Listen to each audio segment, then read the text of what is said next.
Para derrotar al mal, Bruce Wayne tuvo que convertirse en él. Muchos creen que Batman nació en Gotham, pero Batman nació en una celda en Bután y se bautizó en el fuego de un monasterio. Hoy veremos cómo el miedo se transformó en disciplina y el sacrificio real que Christian Bale tuvo que hacer para lograrlo. Bruce Wayne despierta de una pesadilla para descubrir que su realidad es aún peor, una prisión en Bután. Rodeado de criminales, sin nombre y sin privilegios, toca fondo. Aquí Bruce está perdido, solo y consumido por la culpa y la rabia que no ha sabido enfrentar. Y no está ahí como un millonario, sino como un hombre que ha renunciado a su identidad para entender la mente de los criminales. La tensión estalla cuando Bruce se enfrenta a varios prisioneros en el lodo. No pelea como un héroe, pelea con una rabia brutal y descontrolada, tanto que los cuidadores de la cárcel lo separan de los demás criminales porque es un peligro para ellos. Oye, tranquilo, viejo. Nolan hizo esta escena de lodo con el fin de que se sintiera sucia. No hubo coreografías limpias ni nada por el estilo. Se les pidió a los extras que realmente empujaran y forcejearan para que la desesperación de Bruce se sintiera auténtica en pantalla. Para esta nueva trilogía se buscaba un nuevo Bruce Wayne y la competencia fue dura y audicionaron nombres que hoy son icónicos. Un joven Henry Cavill que más adelante lo veríamos como Superman. Jake Gyllenhaal quien más adelante lo veríamos como Misterio en Far From Home. Cillian Murphy quien terminó siendo el espantapájaros, papel prácticamente escrito para él, y Heath Ledger, sí, el Joker. Nolan lo vio de inmediato como el villano perfecto. Era perfecto, todo,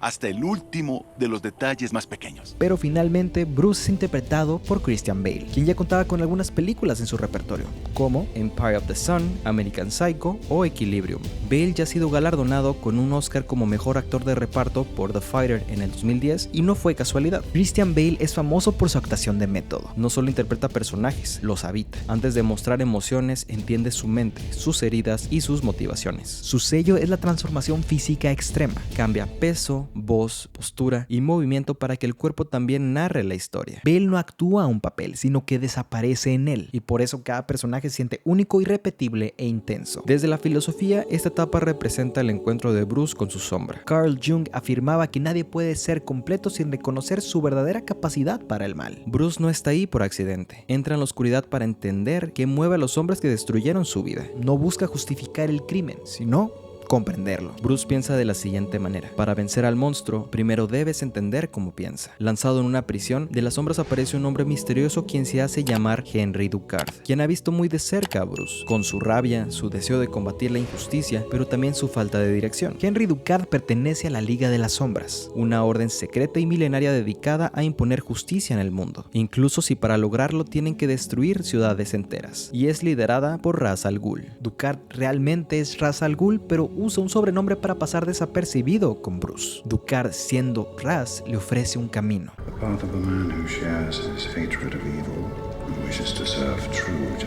Y lo seduce diciéndole que podría convertirse en una leyenda si aprende a vencer su miedo, a lo que Bruce acepta y sale de la cárcel. Bueno, lo sacan. ¡Ay, pobre hombre!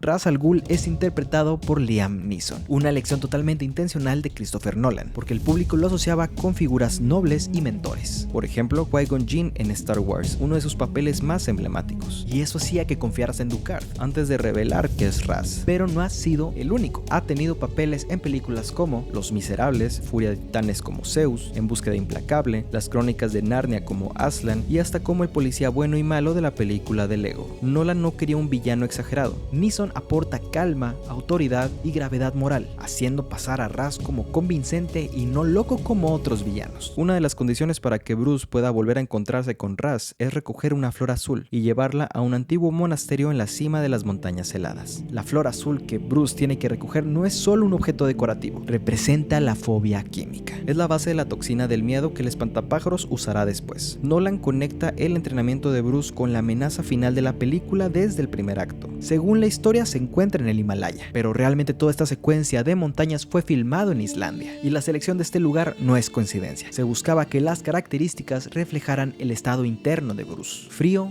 solitario, difícil y brutal. Al llegar a las puertas del monasterio se encuentra con aparentemente Ra's al Ghul y Henry Ducard, y al encontrar la flor azul, Ra's le da un mensaje inspirador. ¿Qué? No sé qué dijo, pero miente. Bruce comenta que por fin sabe lo que busca. It means to fight injustice, to turn fear against those who prey on the fearful. Y es que el simbolismo de subir la montaña es muy poderoso y viene de culturas ancestrales. En muchas culturas, la montaña simboliza lo sagrado. Moisés sube al Sinaí para hablar con Dios y recibir los 10 mandamientos. Buda se ilumina cerca del Himalaya para dejar el mundo y confrontar el deseo y el sufrimiento. Los monasterios se construyen en lo alto, en un lugar donde uno puede alejarse y no tener distracciones. Suben esperando encontrarse, conocerse a sí mismos, contestar preguntas y entender quién es uno, cuando no queda nada más. Y entonces entendemos que sentirse solo, perdido, sin propósito es parte del camino. Muchas veces esa sensación no es un error, sino una parte necesaria. Atravesar el dolor y la incomodidad para, con el tiempo, mirar atrás y descubrir que todo tenía sentido, porque era el proceso para encontrarte y revelar tu verdadero propósito. Y en muchas ocasiones el propósito es muy sencillo: disfrutar la vida como puedas sin afectar a nadie. Y no le da una cálida bienvenida. Desde un principio lo ataca a golpes el verdadero Raz. Bruce apenas puede defenderse, está cansado, herido por el viaje, sin fuerzas, pero no se rinde. La enseñanza es la siguiente: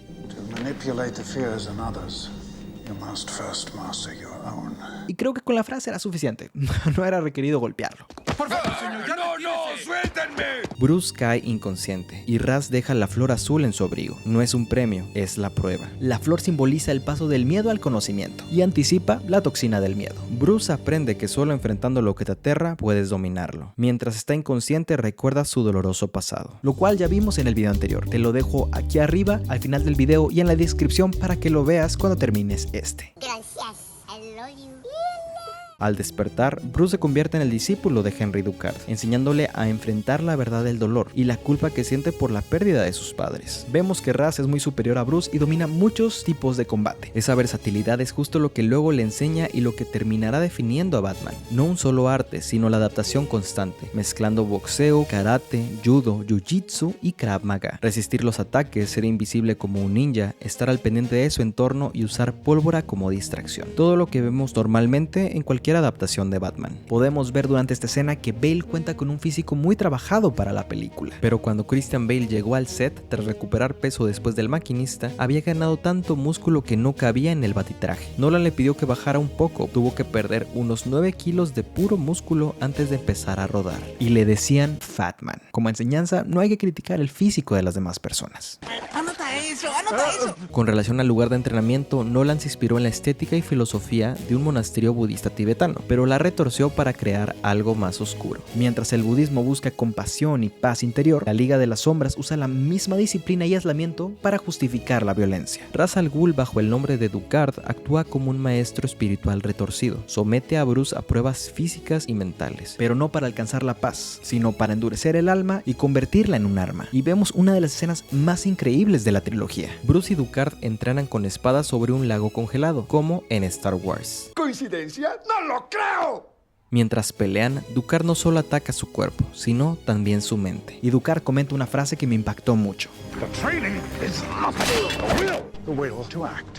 El entrenamiento no importa, la voluntad lo es todo. Muchas veces no te vas a sentir completamente listo para alcanzar tu propósito o tus metas. La preparación y el entrenamiento son importantes, sí, pero lo que realmente marca la diferencia es la voluntad. Es esa decisión interna que te impulsa a cambiar hábitos, a avanzar incluso cuando no es el mejor día, cuando estás cansado, desmotivado, sin energía. Eso significa que si hay voluntad, hay movimiento. Eso sí, avanzar no significa destruirte. También implica escucharte, respetar tu cuerpo, tus emociones y poner siempre tu integridad personal primero. Y cuando Bruce parece tener la ventaja, Ducard lo engaña y lo hace caer al agua helada. ¡Ay, güey, mi mente! Al momento de grabar la escena del lago congelado, los crujidos que escuchas en la escena no son efectos de sonido. El hielo del glaciar islandés realmente estaba crujiendo bajo los pies de Christian Bale y Liam Neeson. En una noche congelada, Bruce intenta recuperarse del frío extremo de cuando cayó al agua. ¡Ay, güey, mi mente! Y tiene una plática con Ducard. Vemos cómo entre Ducard y Bruce se forma una relación de mentor y alumno, basada en la confianza y en un pasado compartido por el dolor. Ambos perdieron a la persona que más amaban a causa del crimen. Ra's a su esposa, Bruce a sus padres. Ra's confiesa que solo pudo silenciar la culpa y el dolor a través de la venganza. Bruce lo rechaza, aunque es una idea que antes también lo tentó. Entonces, Bruce consiguió vengarse? No lo sé, tú dime. Y puede que te preguntes también cómo es que un multimillonario como Bruce Wayne terminó en una cárcel. Tras la muerte de sus padres, Bruce crece en la mansión Wayne junto a Alfred. Años después se marcha a estudiar a Princeton, pero eventualmente regresa a Gotham por una sola razón: asistir a la audiencia de Joe Chill, el hombre que le arrebató a sus padres. Bruce se reencuentra con Rachel, su amiga de la infancia, quien le explica la audiencia. Joe Chill podría quedar libre si delata a Carmine Falcone, con quien compartió celda. Falcone es el criminal más poderoso de Gotham, un mafioso intocable que controla jueces, policías y políticos, y encarna la corrupción total de la ciudad, inspirado en figuras reales como Al Capone. Lo que nadie sabe es que Bruce Wayne regresa a Gotham con un plan oscuro: vengar la pérdida de sus padres. Han pasado 14 años desde la tragedia, años de culpa y de dolor que Bruce cree poder borrar con una simple bala. En la audiencia, oculto entre las sombras, siente ira, dolor e impotencia al ver a Joe. El momento llega, pero el destino interviene. Una enviada de Falcone termina con Joe Chill antes de que Bruce pueda actuar. ¡Por un demonio, lo que faltaba! Bruce queda paralizado, con el arma oculta y el corazón vacío. No hubo venganza ni alivio. Él cree que se hizo justicia, pero Rachel es clara. You're not talking about justice, you're talking about revenge. Y esta escena es una calca de la vida real, imitando la fotografía de Lee Harvey Oswald, sospechoso del expresidente de los Estados Unidos, John F. Kennedy, donde al igual terminan con su vida. Y duele ver que el héroe que jurará jamás usar armas de fuego comenzó su camino con una en la mano, listo para cruzar la línea roja. Y aunque parezca contradictorio, Carmine Falcone salvó el alma de Bruce Wayne. Si Bruce hubiera apretado ese gatillo, se hubiera convertido en un criminal más, en una víctima eterna del odio. A veces no obtener lo que quieres es el mayor golpe de suerte. Si Bruce hubiera logrado su cometido, Batman nunca habría existido. Pero tristemente, esta escena nos muestra al Bruce más humano y más débil de todos. Un joven que cree que una bala puede curar su corazón roto. Rachel, indignada por la sed de venganza de Bruce, lo deja enfrente del bar de Falcone para que le agradezca el ataque a Joe Chill. Ahí, Bruce admite que no está del lado de los buenos y revela sus verdaderas intenciones. Rachel lo enfrenta con 2 cachetadas. ¡Tú cállate, poco hombre! Y una frase que lo sacude. Your father would be ashamed of you. Ese golpe moral lo quiebra y Bruce arroja el arma al mar. Bruce entra al bar de Falcone creyendo que el dinero es poder, pero recibe una lección brutal. En Gotham manda el miedo. Apellido Wayne no significa nada ahí. Al entender que el sistema está podrido, Bruce lo deja todo y abandona la ciudad. No huye, se va a comprender la oscuridad. Y ahí termina El Heredero y nace la idea de que Gotham no necesita a un hombre, sino a un símbolo. Durante su travesía entre criminales, Bruce llega a robar comida, no por ambición, sino por necesidad, y muchas veces para compartirla con los más pobres. Ese camino recuerda al de Buda. Ambos lo tenían todo, pero eligieron renunciar al privilegio para experimentar la carencia humana. Solo al tocar fondo pudieron comprender la vida, el dolor y a las personas que más adelante intentarían ayudar. En uno de sus atracos a su misma compañía es capturado y enviado a la cárcel en Bután. De vuelta al presente, Bruce enfrenta parte de la prueba final. Inhala la flor azul, la toxina del miedo. Sus traumas regresan con fuerza, pero entiende que no debe huir ni luchar contra ellos, sino atravesarlos. Al dejar de enfocarse en el miedo y confiar en sus sentidos, Bruce se sobrepone a Ducard y gana el duelo, demostrando que el dominio interior es más fuerte que cualquier arma. Y nos encontramos con la última prueba para que Bruce forme parte de la Liga de las Sombras, la cual no es física, sino moral. Ducard le entrega una espada y le pide terminar con la vida de un criminal en nombre de la justicia. Le dice que la compasión es una debilidad, que para cambiar al mundo hay que destruirlo. Bruce entiende la trampa. Si lo ataca, deja de ser diferente a los criminales. Se convertiría en juez y verdugo. Por eso baja la espada. No rechaza la justicia, rechaza cruzar la línea. En ese momento el templo deja de ser un monasterio y se revela lo que siempre fue: un culto fanático que su próximo objetivo es destruir a Gotham y dejarle en cenizas. El nombre Ra's al Ghul proviene del árabe y significa cabeza del demonio, por lo que podemos entender lo siguiente: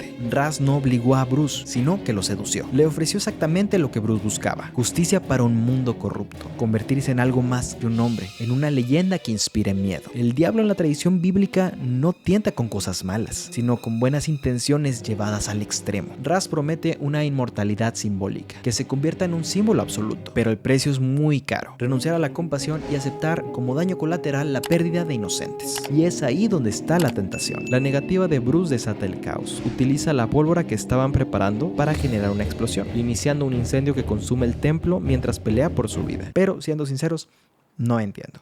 Yo no entiendo nada. Bruce decide no terminar con la vida de un criminal, pero incendió un monasterio donde muchos perdieron la vida. Probablemente también el criminal, porque no aparece que haya salido de ahí con vida.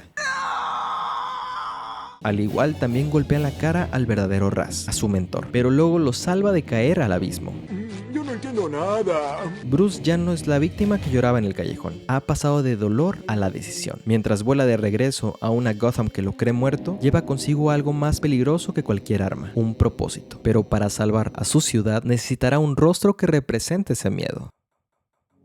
Bruce Wayne descendió al abismo creyendo que ahí encontraría respuestas. Pensó que la oscuridad le enseñaría cómo vencer al mal. En su entrenamiento aprendió a dominar el cuerpo, a resistir el dolor, a usar el miedo como herramienta. Pero la prueba más importante no fue física, fue espiritual. Cuando tuvo la espada en la mano, entendió que el poder sin compasión no redime, que la justicia sin amor se convierte en condena, y que salvar al mundo perdiendo el alma no es salvación. Dios no llama al hombre a destruir, lo llama a elegir, a detenerse cuando todo empuja a cruzar la línea, a recordar que la conciencia es una voz sagrada, que no debe silenciarse ni siquiera en nombre del bien. Bruce no se volvió fuerte por endurecer su corazón, sino por preservarlo. Comprendió que la verdadera voluntad no es imponer miedo, sino sostener la integridad incluso en la oscuridad. Y tal vez esa sea la lección para todos. El abismo no existe para consumirnos, existe para revelarnos. Ahí donde nadie mira, Dios observa qué elegimos hacer con nuestro poder, con nuestro dolor y con nuestra libertad. Porque al final no es la caída lo que define a un hombre, sino la fidelidad a lo correcto cuando nadie lo obliga a hacerlo.